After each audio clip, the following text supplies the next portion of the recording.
Hi everyone, welcome to Acharya Mathematics. It always seems impossible until you visit Acharya Mathematics. I hope you have seen my previous videos. In case you are not seen, please go through it.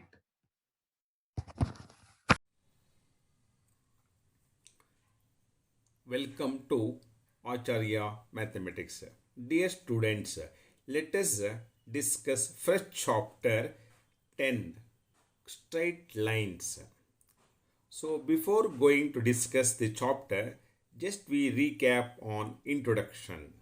So in earlier class, you have studied coordinate geometry. So this chapter is continuation of coordinate geometry. The coordinate geometry is also called analytical geometry. It deals with the study of points, lines, circles, etc. So it means that analytical geometry deals with the properties of geometry like point, line, circle, etc. with the help of algebra. Hence it is called algebraic geometry.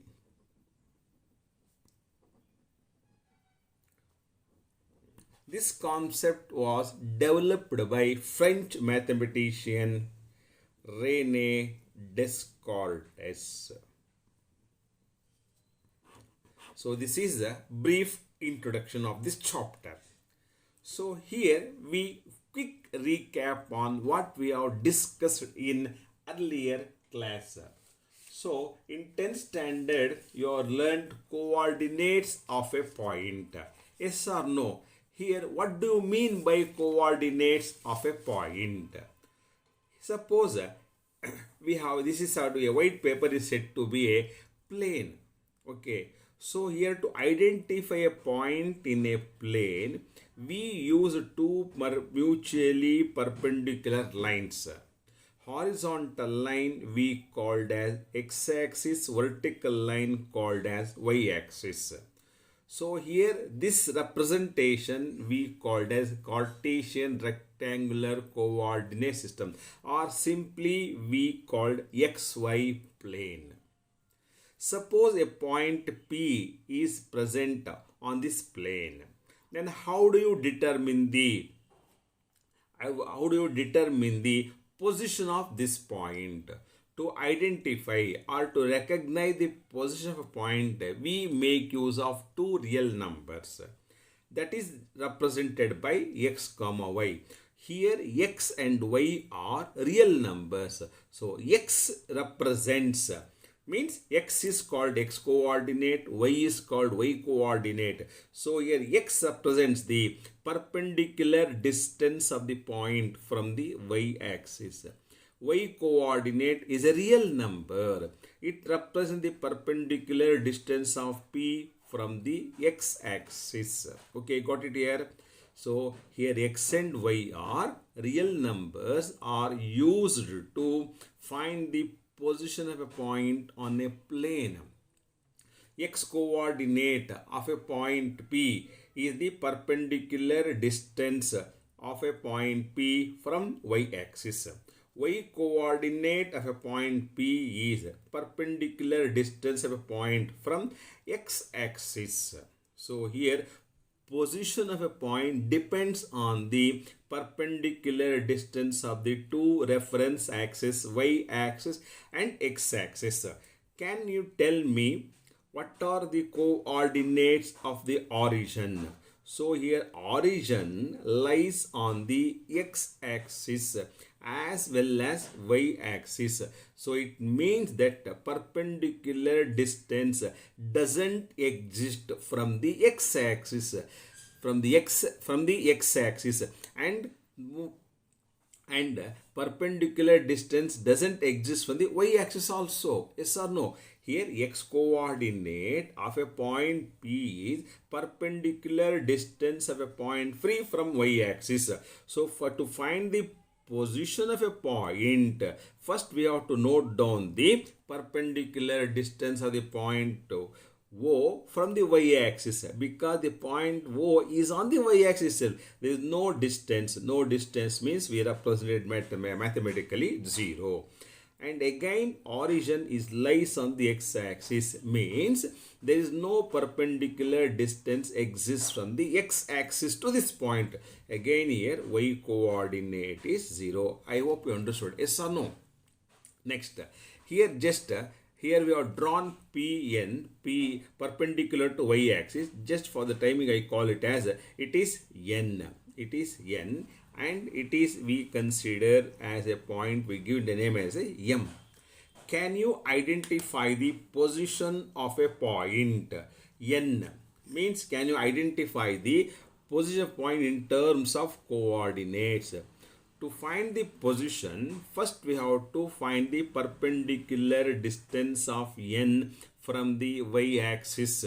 Here, N is a point lies on the n-axis itself, means there is no perpendicular distance. Then hence x coordinate is 0.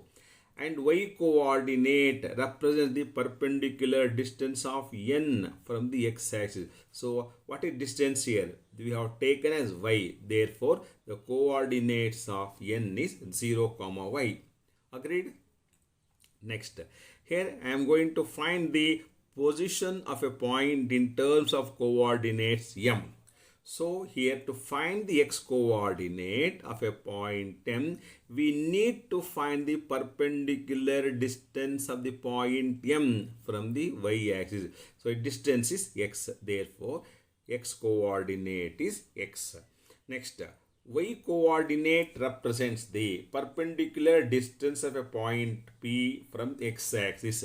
Here, M is a point is on x-axis itself, means perpendicular distance doesn't exist. Therefore, y coordinate is 0. Yes or no? So I hope you understood. Yes or no? So this is the concept of coordinates of a point. Okay. Next, in 10th standard, we have discussed some basic concept. Means by using the coordinates, by using the help of coordinates, we have determined the distance between 2 points. Suppose A and B are two endpoints of a straight joining AB. Okay, here we can find the distance between A and B using the formula square root of x2 square root of x2 minus x1 whole square plus y2 minus y1 whole square. Got it here? Next, here endpoints A and B are given. Suppose that the point P divides the line AB internally in the ratio m:n. Here points A and B are given. Here we can find the third point. That point should lie on the line AB, and we should know the in what ratio the point P divides AB. Suppose the point P divides AB in the ratio m:n. Then we find the coordinates of point P. Coordinates of point P using the formula mx2 plus nx1 divided by m plus n, comma my2 plus ny1 divided by m plus n. Okay. Next, suppose that the point P divides the line joining AB exactly in the same ratio. In the same ratio means that is 1:1. 1:n. Here, to find the position of a point P, we make use the formula that is P equals x1 plus x2 divided by 2, comma y1 plus y2 divided by 2. So this is called midpoint formula. Next, suppose that the vertices of a triangle in terms of coordinates are known. Suppose that A, x1, y1, x2, y2, x3, y3 be the coordinates of a point in xy plane. Then we find the area of this triangle by using this formula, that is area equals half into x1. half into x1 of y2 minus y3 plus x2 of y3 minus y1 plus x3 of y1 minus y2. Yes or no? So these are the very basic concepts that we have learned in 10th standard. Just we revise what we have discussed here. Coordinates of a point, next distance formula, section formula, midpoint formula, area of triangle. I hope all of you got it. Yes or no? With keeping all in this mind, now let us start new chapter, that is straight lines. Okay, so here in straight line, then what do you know about straight line? What do you know about straight line? Can you guess? Okay, what do you feel about straight line? What do you say about straight line? Here, normally we say that straight line is obtained joining two points. Yes or no? And straight line is combination of two endless points. And straight line has only length, no width. Yes or no? Hence we say that straight line is one dimensional figure. Okay.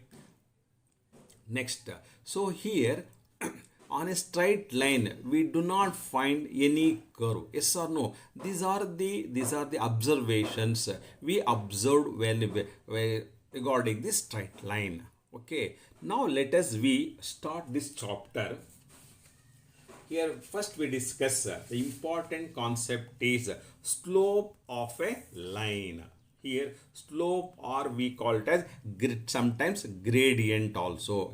For slope we may use alternative word is gradient. Then what do you mean by slope? See here, I have just considered xy plane, and I have drawn a line L like this. Okay, so here what you observe that here we observe that angle is generated between the x-axis and this line L. Yes or no? Here not only this angle, you just observe this figure. Whenever the straight line curves the x-axis, there are four angles are generated. 1, 2, 3, 4. Yes or no? All these are said to be angles. Okay. So here to define a slope, we make use of only this angle. Then how do you differentiate this one angle from all these? Means see here, this angle we are going to measure in this direction. So in this direction means that is, this is the positive x-axis. Yes or no? This direction is the positive x-axis. This is the negative x-axis.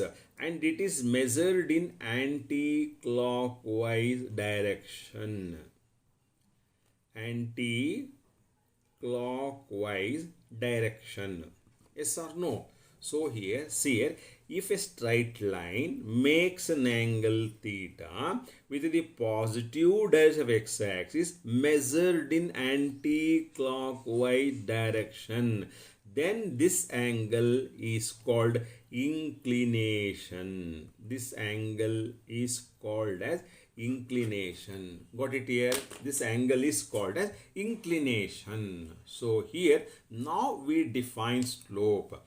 If a straight line L makes an angle theta with the positive direction of the x-axis measured in the anti-clockwise direction, then tangent, that is tan theta, the value of tan theta is called slope of line L, that is usually denoted by M. Okay, got it here? Usually denoted by M. So here it means that slope of a line depends on inclination. If theta is inclination, then only slope is defined. Otherwise not. Means only for this angle, by using the reference, we define slope. Got it here? Next, let us see that some particular examples. Suppose what happens if theta equals 0. If theta equals 0 means m will be tan 0. Tan 0 is 0. Yes or no? So it means that when inclination is 0, slope is 0. So when do you observe inclination of a line is 0? It means that here, suppose that the line coincides the x-axis, got it here? Then automatically theta will be 0. Or line is parallel to x-axis, then also here inclination is 0. So we say that slope of a line is 0 when the line is either horizontal or parallel to x-axis.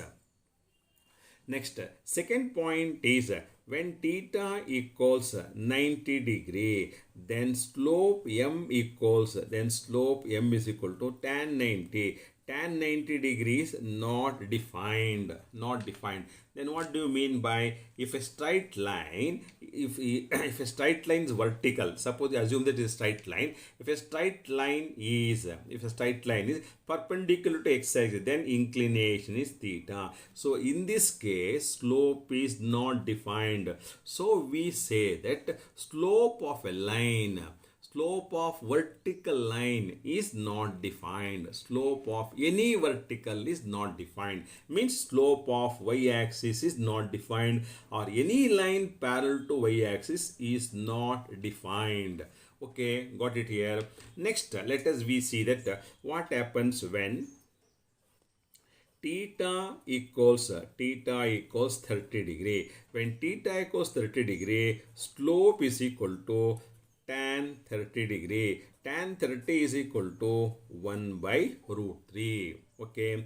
Next, when theta is equal to 45 degree, then m equals tan 45.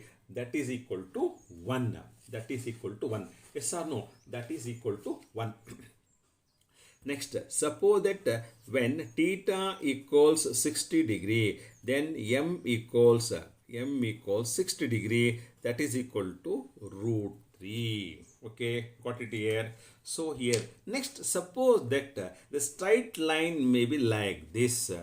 Then what happens inclination here? Inclination is more than 90 degree. More than 90 degree, obtuse. Okay, obtuse. So then what would be the slope? Let us see. Suppose that here theta equals 120 degree.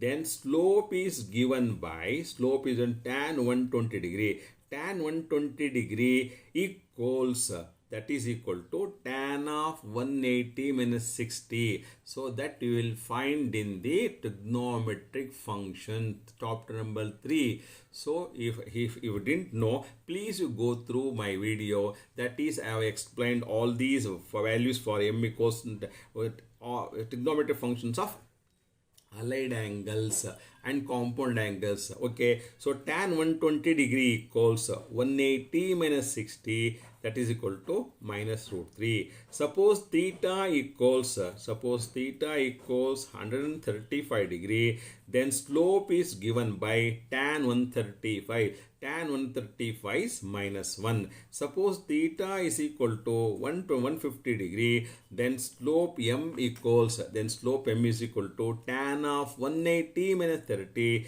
that is equal to minus 1 by root 3. Okay, so here next the important concept is, you just observe here, slope is 0, here slope is 1 by root 3, slope is 1, slope of some line is root 3, so here slope may be minus root 3, slope may be minus 1, slope may be minus 1 by root 3. Then what do you know about all these by observing these results? Means slope of a line is a real number. Slope of a line is real number. That real number is either 0 or positive, or negative. Slope of a real number is either 0 are positive or negative? Yes or no? Then when will be the slope of a line is positive? So in these cases we observe the slope is positive, mean 30 degree, 45 degree, 60 degree. So here inclination, when inclination is acute, then slope is positive. Here theta equals 120 degree, theta equals 135 degree, theta equals 150 degree. In these cases, we observe that slope of a line is negative. So it means that slope of a line is negative when inclination is obtuse. Okay, just we list out what we have discussed here. Here, if inclination is theta, then slope of a line is given by m equals tan theta. M equals tan theta. Next, slope of a line is a real number. It may be either 0 or positive or negative. Next, slope of a line is positive. Slope of a line is positive when it is acute, that is 0 is less than theta is less than 90 degree, and slope of a line is negative when it is obtuse, that is 90 is less than theta is less than 180. Okay, 90 is less than theta is than 180 degree. I hope all of you understood. Yes or no? Okay, thank you. Let us meet in the next class.